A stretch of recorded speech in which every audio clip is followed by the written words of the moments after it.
नमस्कार। मैं doctor Ravindra Patil Rajshree Chhatrapati Shahu college Kolhapur Maharashtra से। दोस्तों, आज हम लोग आदिकाल के नामकरण पर चर्चा करेंगे। हिंदी साहित्य के 1050 से लेकर 1375 तक का जो कालखंड है, इस कालखंड को आदिकाल क्यों कहा गया, इसके नामकरण को लेकर अनेक विद्वानों में मतभेदता स्पष्ट रूप से दिखाई देती है। किन किन विद्वानों ने अपने अपने अध्ययन के अनुसार, अपने अपनी विद्वता के अनुसार काल विभाजन किस प्रकार किया है, इस पर आज हम चर्चा करेंगे। आदिकाल का नामकरण विवादास्पद है। 10वीं से लेकर 14वीं शती के साहित्य की प्रवृत्तियों को देखते हुए अलग अलग नाम से इसे पुकारा गया है, जिनमें रामचंद्र शुक्ल है, राहुल सांकृत्यायन है, हजारी प्रसाद द्विवेदी हैं,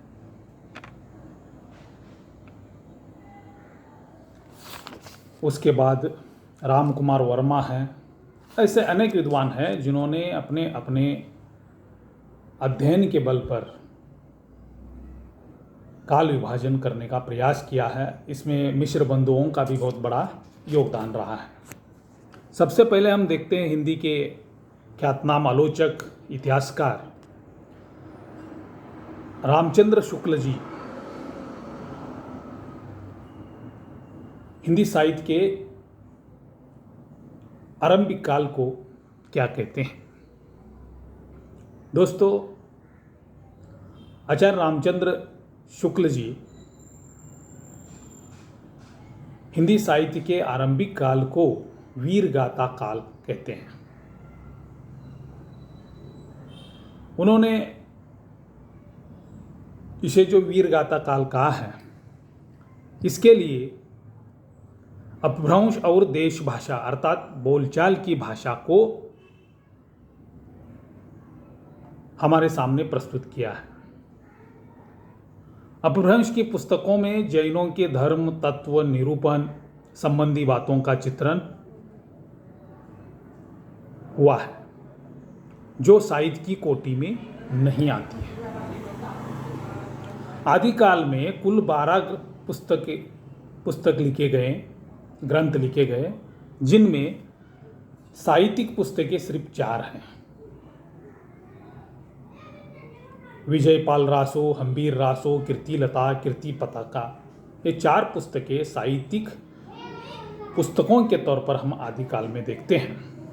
वहीं दूसरी ओर बोलचाल की भाषा में लिखी गई जो महत्वपूर्ण ग्रंथ है, उनमें खुमान रासो, बिसलदेव रासो, पृथ्वीराज रासो, जयचंद प्रकाश,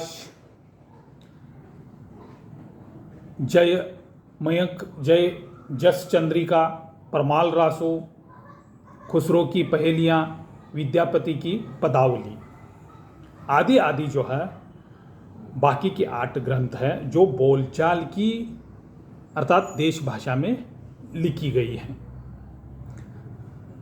जो भी आदिकाल के अंतर्गत अथवा वीरगाथा के काल के अंतर्गत 12 ग्रंथ प्राप्त होते हैं,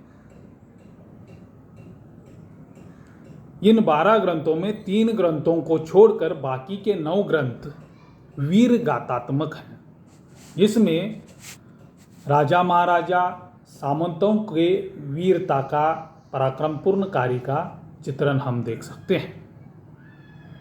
अतः इन ग्रंथों को देखने के बाद हम यह समीक्षा कर सकते हैं कि 12 ग्रंथों में से अधिकतर रचनाएं जो है संदिग्ध हैं, मतलब उसके प्रमाण पूरी तरह से हमारे यहाँ पे प्राप्त नहीं होते हैं।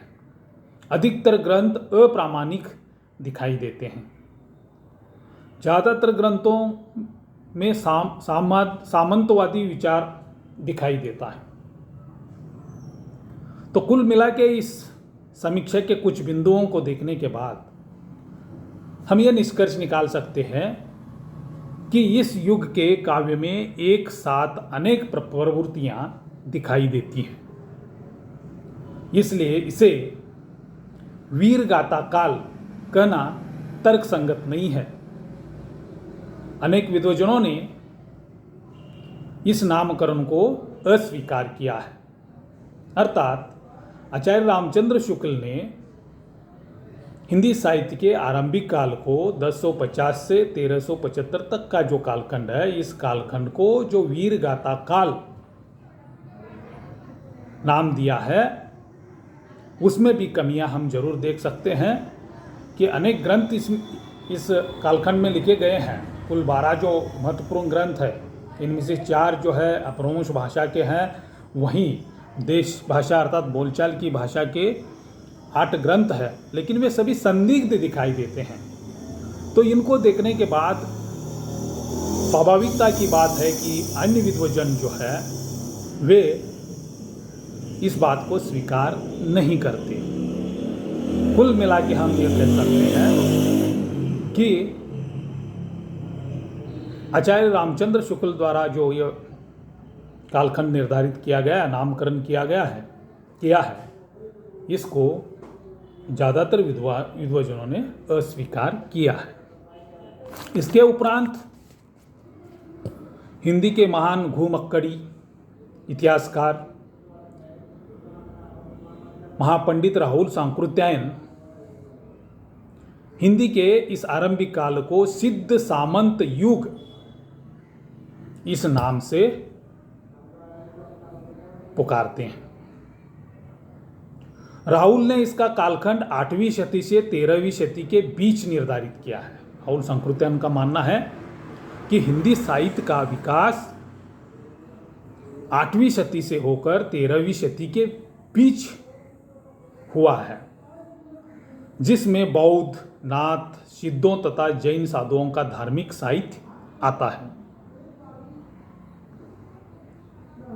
और सामंत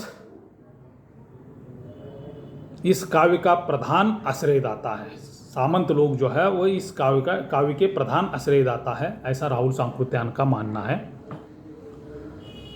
उसमें झूठे सच्चे विजयों और कल्पित अकल्पित प्रेम प्रसंगों का वर्णन चित्रित है। राहुल सांकृत्यायन ने 8वीं शताब्दी से लेकर 8वीं शताब्दी से लेकर 13वीं शताब्दी तक के इस कालखंड का जो जिक्र किया है, इसमें ज़्यादातर जो है वह वीर और श्रृंगार दोनों रसों की प्रधानता दिखाई देती है। राहुल सांकृत्यायन के काल विभाजन नामकरण की अगर हम बात करेंगे, आदिकाल के नामकरण की अगर बात करेंगे, तो इसमें इस नामकरण से उस युग के साहित्य की समूची प्रवृत्तियों का बोध नहीं होता है। राहुल सांकृत्यायन के साहित्य में इस नामकरण में ज़्यादातर जो है हम लोग देखते हैं कि बौद्ध, नाथ, सिद्ध तथा जैन साधुओं के साहित्य तक सीमित बात दिखाई देती है। इसलिए साहित्य की समुचित प्रवृत्तियां जो हैं इसमें प्रस्तुत नहीं हैं। इसमें संदेश, रायक, विद्यापति की पदावली जैसे ग्रंथ उपेक्षित दिखाई देते हैं। आदिकाल की महानतम रचनाकार विद्यापति की पदावली जो है, ऐसे ग्रंथों को कहीं ना कहीं राहुल सांकृत्यायन ने अपने इस नामकरण में पीछे छोड़ा हुआ है। अतः इस नामकरण से उस काल के साहित्य के सभी प्रवृत्तियों का बोध जो है वह नहीं होता है। अतः भाषा शास्त्रीय राहुल जी का यह नामकरण तर्क संगत नहीं है। राहुल ने पुरानी हिंदी और अपभ्रंश को एक ही माना है। पुरानी हिंदी और अपभ्रंश को राहुल सांकृत्यायन ने एक ही माना है।